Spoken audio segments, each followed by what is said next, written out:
And we're off. Good morning. Adam here. Okay, so I think I'm crushing it with this long form stuff, so I'm going to try to keep that up. Okay, so first thing I want to talk to you about. So I'm not really big on like TVs and movies. I don't have Netflix. I don't have Hulu. But I watched a movie for the first time in a month last night. Other than that, it's just podcasts and books. And I watched Coin. It's this documentary on Brian Armstrong. Dude, I highly recommend. Such a good dude, man. Such a great company. It was real inspirational stuff. So I don't know if you've had a chance to watch it yet. But it was my first time watching it last night. Other than that, I just like listen to interviews and stuff that the dude's done. But it just makes me feel like, you know, my first video, I kind of talked about him, and it just like helped me just like, okay, yeah, this guy's like the real deal, like super good, you know. So that was pretty awesome. So it's called Coin. I watched it on Tubi. It's like a free movie app. So I just like downloaded it and watched it. You know, I gotta have balance. So watched the movie, felt pretty good about that. Other than that, where are we at right now? Okay, so can you give us more advice on startups? Yes, I can. Okay, so this is one thing I'd mistakenly done in the past. Okay, so like I've talked to y'all about like GoDaddy, you know, there's Shopify, Vistaprint, and you know, the first thing you do is you have to purchase a domain name. So your domain name, first of all, doesn't necessarily have to be your company name. It's more important to implement SEO into the domain name. Like, you know, say it's a solar company in Pensacola, maybe like PensacolaSolar.com as opposed to CampaignEnergySolutions.com. You know, would be a better option. But then, like with like say like GoDaddy and Vistaprint, you can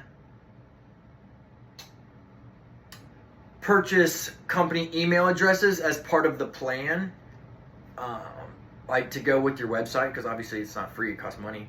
So what I would recommend is don't use company email addresses through these centralized networks. I found what works much better is to use Google Workspace. You can purchase your domain name somewhere else and then use it, you know, use Google Workspace. It's like, I don't know, like $12 a month or something like that. But it basically gives you your, you know, say at PensacolaSolar.com, but it's like in your Gmail app, you know, like with like some of these other ones, like you have to like log into like Vistaprint, or you know, and it's just a pain in the fucking ass to check your email as opposed to, you know, just like checking it like it's your Gmail on your phone. So that's like huge, you know, and it took me like multiple startups to figure that out. So it may not be like the most like convenient for like the finance CFO or whatever, but like it is so worth it to go with Google Workspace as opposed to, you know, using email through like one of these other companies. So yeah, that's my advice there. So can you tell us more about affiliate marketing and your past strategy? Okay, so I've done 2 affiliate sites in the past. I'll give you one example of like one really cool affiliate site that y'all can check out that I think is like probably the coolest affiliate site out there. It's called thisiswhyimbroke.com. It's like a badass affiliate marketing site, and so you can see like what, and they like update it constantly, you know. So if you want to see like a good affiliate marketing site, go to thisiswhyimbroke.com. Okay. And okay, any advice in affiliate marketing? Okay, so I'll say this: if you're like paying for ads or anything like that, video ads get like 5 times the click-to rate as opposed to just like written ads or picture ads. So I would recommend make sure you double down on video ads. And what I did in the past, okay, so I did Blue Rip, and it was an affiliate site, and basically it was pretty badass. So I did, you know, some blogging on there. Like, as if you have like a site, you've got to at least have a blog. You know, you just can't just be like, just sell stuff. You just got to, you need to have a vlog or a blog. And so I did books that I'd read that I recommended. I did watches. like high dollar watches, like Rolexes and stuff like that, and then like expensive sunglasses, you know. So, but one thing you got to do in affiliate marketing, like you got to find a niche, you know. Like I was trying to like, my goal was like, okay, start affiliate marketing, then turn it into e-com. And it was badass. I had such a badass marketing strategy. It was like a blue website, and it was like a beach scene, and then like it was just like a bunch of pictures of like fine ass hoes with like bikinis on. And my marketing strategy is like people want to come back to it, you know, because like remember like back in the day before porn and everything, like everyone was like pumped about like the new Sports Illustrated swimsuit model, you know. So that was kind of like take you back to like a better time in your life when you just like this was like a big deal. Like people don't like check into like you know what I'm saying. So that was like my plan there. And then I did the passive strategy. Also, it wasn't as good, but it was basically like a Rakuten. I didn't really know what Rakuten was at the time, but basically Rakuten like just like gives like incentives to shop online and gives discounts and stuff like that. So basically what my plan was is so like, okay, with Amazon, you're supposed to, if you drop a link and someone goes to Amazon, it's like within the next 45 minutes, if they purchase anything, not just like what your link is, like anything on Amazon, like you're supposed to get a commission from it. And what my plan was is like, okay, so if you're going online shopping, come to my store. I've like done like price comparison across the board from like, you know, Sam's Club to Walmart, Amazon, you know, like all the big retailers online. And it was like, okay, then you go to their shop from my passive strategy website, and then I get a commission for whatever it is you buy, and then I give you, you know, a small amount of money. You know, it wasn't as good, but it was I mean, it was a decent model, but it's like, it was. And the reason Blue Rip didn't fail is because I wasn't persistent, you know. I was like, I didn't have a whole lot of money at the time, and I just rushed it, you know. If I would have given it 12 months, it would probably be like a multi-million-dollar business right now, to be completely honest, but I didn't.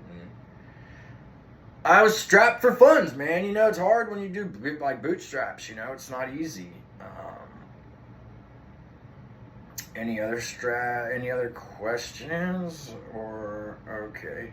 So back in 2020, when you created your YouTube channel, how did you get 92 subscribers in 1 week?